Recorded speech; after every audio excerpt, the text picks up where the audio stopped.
कितने भी बड़े भगवान के भक्त हो भाई, अब मैंने एक बार देखा लोग कैसी भक्ति करते हैं। सुबह सुबह सेठ दुकान जल्दी आ गए, मुनीम जी को पूछ रहे, मुनीम जी चावल में कंकर मिला दिया? जी मालिक मिला दिया। काली मिर्च में पपैयों का बीज मिला दिया? जी मालिक सब मिला दिया।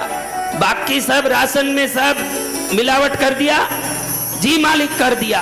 अरे मैं इसीलिए जल्दी जल्दी चिंता में आया कि तुमने कोई मिलावट किया या नहीं, क्योंकि मुझे मंदिर अर्जेंट जाना है, वहां राम भजन करने जाना है। मैं सोचा पूछ के फिर जाऊं, अभी मैं आराम से भजन में लगूंगा। क्या लगेगा? आराम से भजन में लगेगा।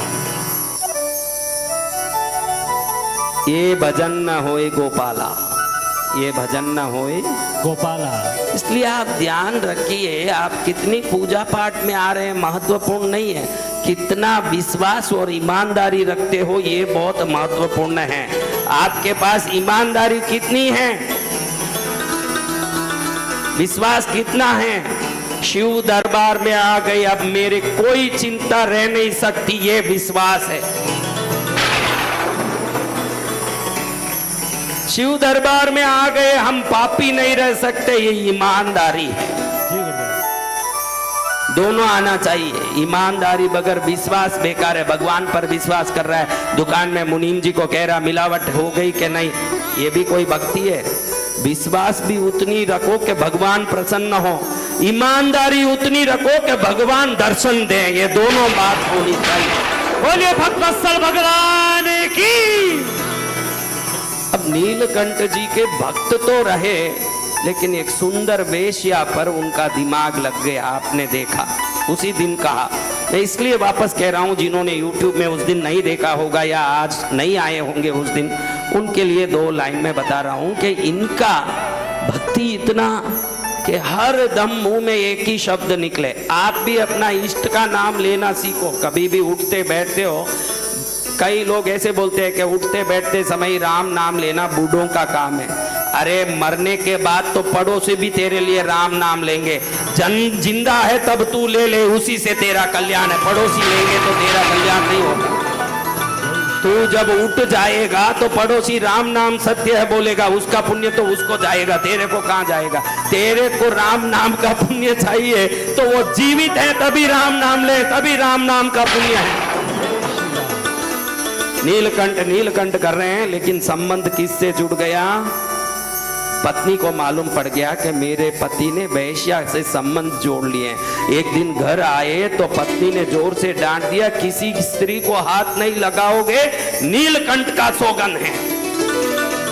जब भगवान का सौगंध हुआ चौंक गए कुंभार जी, लेकिन सोचा कि किसी भी स्त्री को बोला तो मेरी पत्नी भी उसमें आ गई। एकदम जवान उम्र में पत्नी को हाथ लगाना छोड़ दिया, स्पर्श नहीं करते थे। शंकर जी परीक्षा लेने आए, एक छोटा सा मट्टी का कपाल पात्र दिया कि इसको संभाल के रखो, मैं काशी जाके वापस आके लूंगा, और गायब कर दिया। अब वापस आके मांगे, नहीं है, ये तो कुंभारी है, इनके पास बहुत है।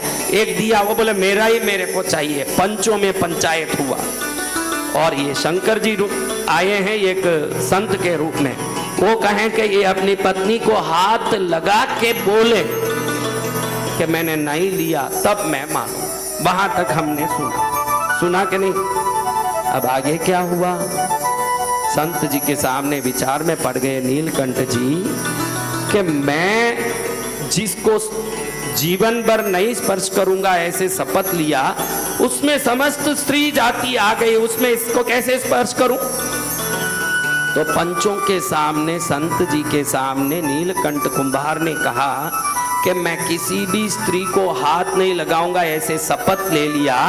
अब मैं बूढ़ा हो गया, ये शपथ लेके 45 वर्षों से आज तक मैंने अपनी पत्नी को स्पर्श ही नहीं किया है। अब कैसे करूं? पंच आश्चर्य में पड़ गए कि बड़ी जवानी में शपथ ली, आज बूढ़े भी हो गए, आज तक हाथ नहीं लगाया। बड़ा आश्चर्य है। देखो, आग और रुई दूर दूर रहें, आग और रुई, और अग्नि नहीं लगे, ये कोई बड़ी बात नहीं है। अग्नि में ही रुई पड़ी हो फिर भी अग्नि नहीं लगे, ये बहुत बड़ी बात है। अब पंच कहते हैं ठीक है भाई ऐसा है। संत जी कह रहे हैं कि भाई तालाब में पानी में गले तक डूब के शपथ लो, तो तुम दोनों हाथ नहीं लगाते हो। संत जी बोले हाथ लगाना।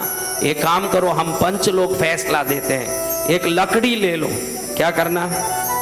उस लकड़ी को दोनों पकड़ लो और उतरो पानी में। दोनों पकड़े हुए होने से दोनों का स्पर्श हो जाएगा, दोनों दूर दूर हो ये भी हो जाएगा, तुम्हारा भी काम हो जाएगा, संतों का भी कहना ठीक हो जाएगा। नीलकंठ जी को सही लगा। पानी में ये लकड़ी को लेके दोनों पानी में उतरे, एकदम बूढ़े पानी में ऐसे डूब रहे हैं, मरने की टाइम आ गई। शादी होते ही तीसरे दिन ये शपथ लिया, न बच्चे न बाल बच्चे, पूरी जिंदगी ब्रह्मचर्य में बिताया।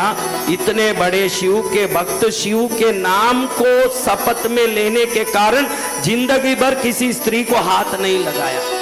उसी घर में स्त्री साथ ही सोती थी, उसको कभी हाथ नहीं लगाया। ऐसे नीलकंठ जी ने हाथ में लकड़ी लेके धीरे से पानी में डूबे। अब पानी इतना ठंडा, बुढ़ापा इतना, दोनों का बहुत जूझ रहे हैं, लेकिन ध्यान रख रहे हैं कि कंपन में कहीं एक दूसरे का हाथ न लग जाए, शपथ न टूट जाए। जैसे ही इस भाव को लेके जूझ रहे हैं, गले तक जब पानी आई, सामने शंकर प्रकट हुए।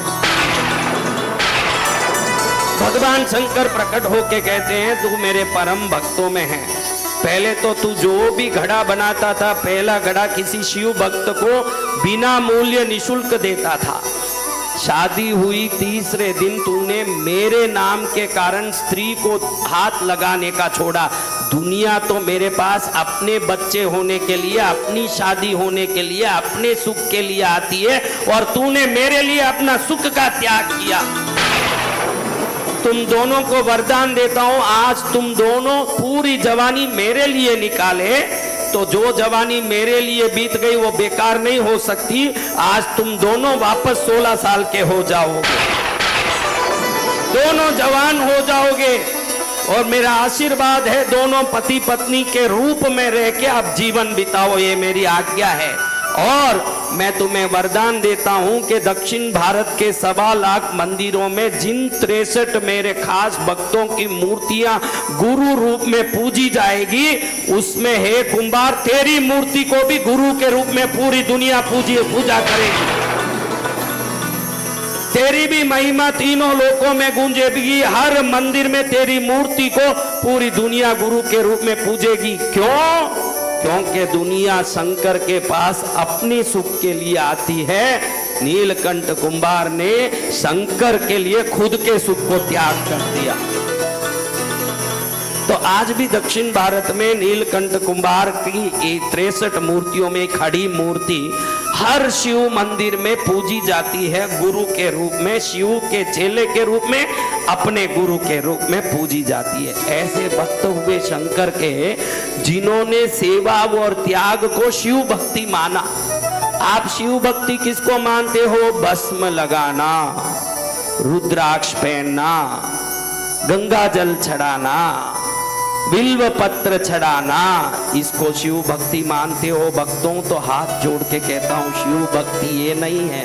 शिव भक्ति किसी वृक्ष में निकलने वाले बिल्व पत्र से या रुद्राक्ष से या किसी धरती से निकलने वाले राख से नहीं, दिल के त्याग से और सेवा से शिव भक्ति होती है, वही असली शिव भक्ति। ये 63 भक्तों में एक पर भी शिव प्रसन्न उस पर नहीं हुए जो बिल्व पत्र, रुद्राक्ष या तपस्या से प्रसन्न हुए। जिनके त्याग उत्कृष्ट थी, आंख निकाल के दिया वो कन्नप्पा, उसका आपने कहानी सुना के नहीं? घर के टुकड़े टुकड़े करके आके जो शिव भक्त रोटी मांग रहा था, उसके लिए चावल निकाल के, बाजी निकाल के खाना बनाया, वो शिव भक्त। आज खुद की पत्नी का त्याग करके शिव के लिए शपथ ले लिया, वो शिव भक्त। भक्ति करनी हो तो अपने जीवन का कुछ सुख प्रभु के नाम से अर्पित कर दोगे तो शिव के असली भक्त बन जाओगे। वही शिव भक्त कहलाएगा, वही शिव भक्त जो इनके नाम से अपनी खुशी अर्पित करें। इनका नाम लेके अपनी खुशी बढ़ाने आए, वो शिव भक्त नहीं। इनके नाम से स्वयं की खुशी को समर्पित कर दे, शिव के लिए सर्वस्व समर्पित, वही असली शिव भक्त है। वैसे शिव भक्त हम बने, वैसी शिव भक्ति हम में आए, वैसा त्याग तपस्या सेवा का भाव हम में आए, उस दिन शिव हम पर भी प्रसन्न हो जाएंगे। किसी दुकान में मिलने वाले भस्म पर, किसी दुकान में बिकने वाले दुर्वा बिल्व पत्र को लेके चढ़ा दिया, 2 कौड़ी के कागज से मिलने वाली चीजों से नहीं, प्रभु तो आपके अंतर दिल की भक्ति से ही प्रसन्न होंगे। इससे ध्यान रखने जैसी बात।